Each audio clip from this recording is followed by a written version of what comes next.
All right, Nick, let's talk about the Las Vegas Raiders. A lot of focus on the offensive side of the ball this offseason, but we need to look at the defensive side of the ball. And a couple players that one star on this Raiders team really think are standing out, doing a really great job so far. Young guys, I really like this story. I think Raiders fans too. We'll get into that and all the data in just a second here. But first, I'm Andrew. That's Nick, and this is Saturday Morning Inspection.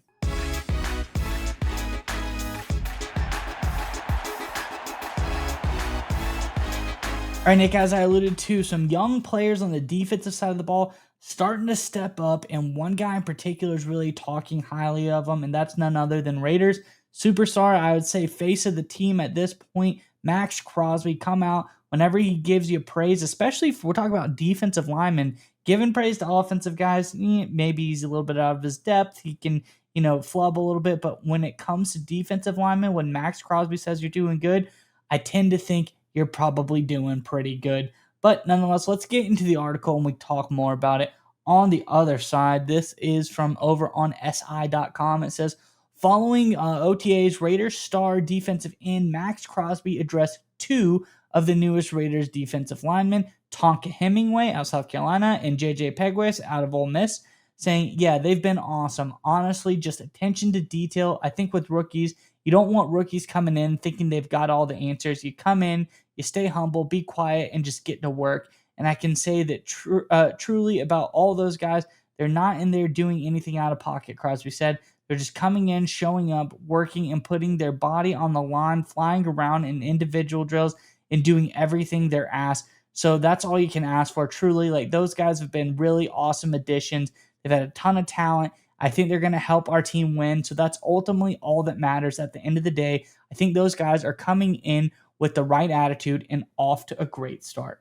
So, I mean, a lot of praise from Crosby here, saying they're coming in, they're very talented. I really get the point that he nails home. They're professional. They're doing all the right things. They're not, thinking they know everything. They're learning from people. They're paying attention to detail. They're consummate professionals. They're pros already as young guys. And I think that's really key for this Raiders team. They're going to need that going forward. But I think there was a key reason as to why these guys are already in such that way. Let's look at our first graph here. This shows snaps played by some of the top defensive linemen selected in the draft versus the Raiders selections at defensive line. So first, we have JJ Pegues from Ole Miss, 6th-round guy, 1,659 snaps played in his career. Tonka Hemingway, 4th-round pick, 1,995 snaps there. Then we've got Shamar Turner, the 2nd-rounder, coming in with 1,643 snaps. Then TJ Sanders, a teammate of Tonka Hemingway, another guy in the 2nd round. Those are two of the top guys we're going to compare the Raiders picks to, 1,187 snaps here. This all comes together for me saying this was the Raiders' theme. They didn't get guys in the 2nd round, the higher level guys. They got guys later in the draft. So what do? They go after guys who had a lot of play time, a lot of snaps on the field, a lot of play. And they're both SEC guys as well in some of the best divisions in college football, going against the best offensive linemen. So how do you get guys to come in and be consummate professionals, be ready, be pros already? They've had to play a lot of football at a high level for a long time. Tonka Hemingway did that in spades. Obviously, he's the most accomplished on this list as far as the amount of snaps he's played. JJ Pegues did that as well at Ole Miss. I think he's really talented. You can even see that's the other thing you get. You get guys like TJ Sanders who came in.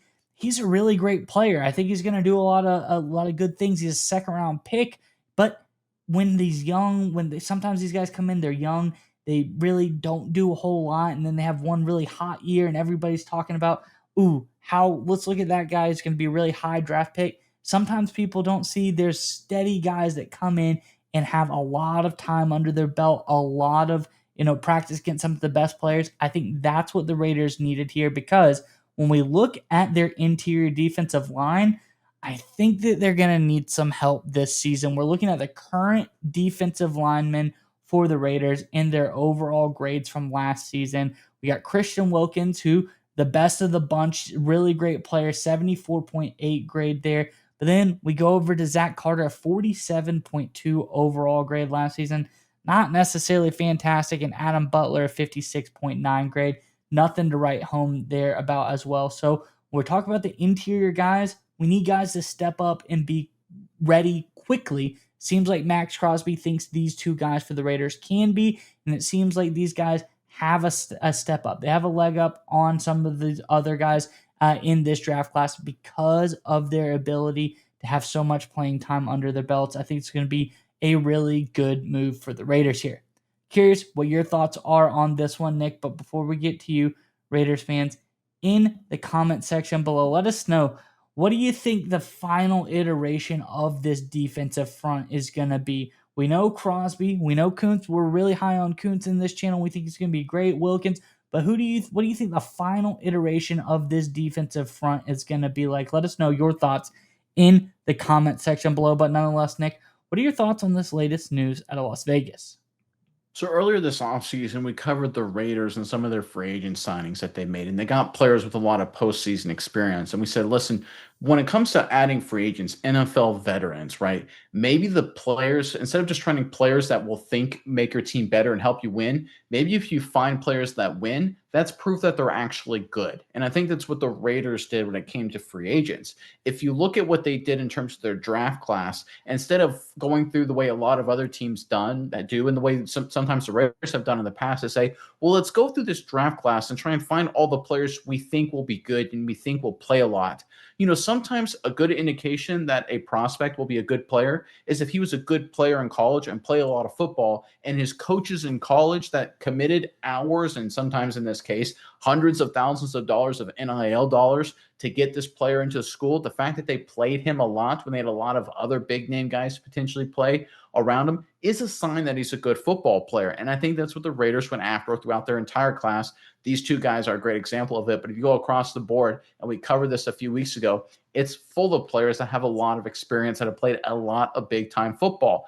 And I think that's sort of a hidden strategy the Raiders have used throughout their entire class, as they went through this and they said, listen, we're not going to try and find a guy that only was a 1-year starter at a D1 AA school and say, we think he's got some good, he's got good foot speed or good hand placement or whatever, and then make him a starter because we think we see something no one else has, right? That was sort of the Tyree Wilson move from a few years ago. Not to hate on him too much, still hoping he takes a big step, but that's just the reality of how the Raiders were ran for a very long time. This new group under Spytek, they clearly look at players, whether it's NFL veterans or whether it's rookie prospects coming through the draft, and they say, okay, who's already a good football player? Who already wins? Who already plays a lot and is productive? Let's go get them, right? You look at Ashton Jeanty, the first pick they had in the NFL draft, the most productive player, regardless of position, in college last season. Across their board, their entire draft class was full of guys that have played a lot of football, played a lot of productive football, and both these guys are a great example of doing just that. The reality is, it sounds so simple, but it's so true. If you get players that are experienced, that have played good football in the past, the odds are much higher that they'll play good football in the future than those who haven't played good football in the past.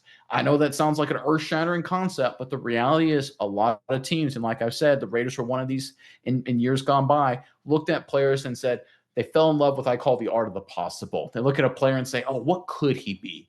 How about we look at players and say, hey, what are they? What are they right now? Tonka Hemingway, yeah, he's a great athlete at defensive tackle, can line up all over the place.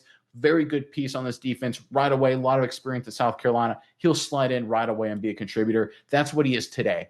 Perfect. Great pick. Put him in that role. Maxx Crosby's impressed. Not surprised, right? That's what winning teams do. That's what winning is. That's what football is, guys. You find players that are good at football and you put them in positions to be successful and repeat.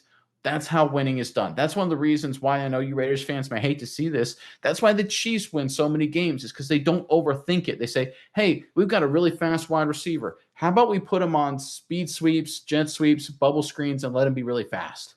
We won't have him do weird routes. We'll just let him do really fast things. And lo and behold, that receiver does those really fast things really well. They do that across their entire roster. They win a lot of games. A lot of NFL teams don't get this. The Raiders have got it with Spytek. This is why this was one of the more under-the-radar moves any team made this offseason. The Raiders hiring John Spytek.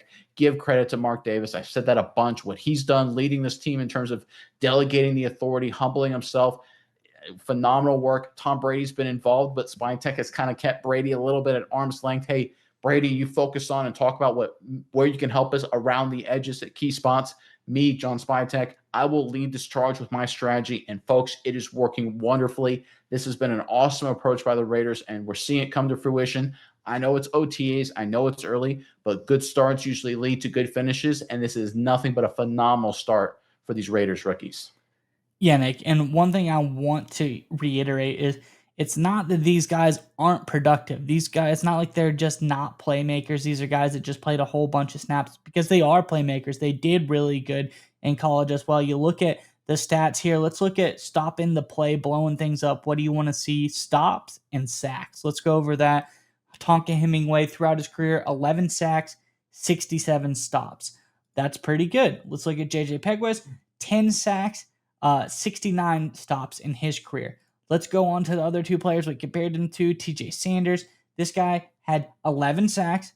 He had 62 stops. So pretty comparable, if not the other two guys a little bit better in some categories. And finally, Shamar Turner, 12 sacks and 61 stops for him as well. So again, like I said, all of these guys, Tonka Hemingway, whether it's Pegues, whoever it is, these guys are comparable. They're just as productive, but they just got a lot of playing time under the belt. And like you said, I think this is going to be a good thing, a good strategy the Raiders have. How can they help you right now? Because this is a team at some spot. I think one of these guys is probably going to have to help them right now. They're going to have to slot into that defensive line position and do some good things. And they got two guys that can do just that. So overall, like you said, reiterating, great strategy by the Raiders. I think Spytek's got this thing under control. It's early, but like I said, early is all we can go on, and usually that translates down the stretch. So I think it's going to be really good stuff for the Raiders so far.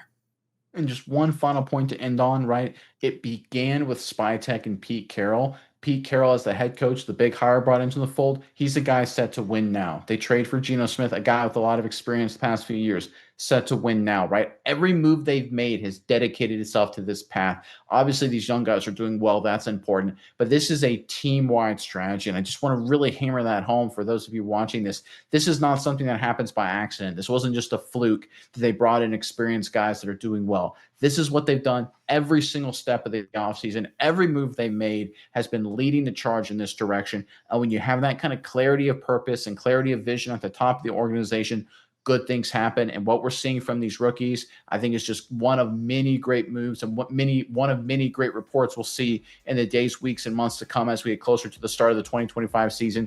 Raider Nation, look, it's been a lot of bad for a long time, but I tell you what, so far, so good with Spytek. Clearly, this team is trending in a good direction.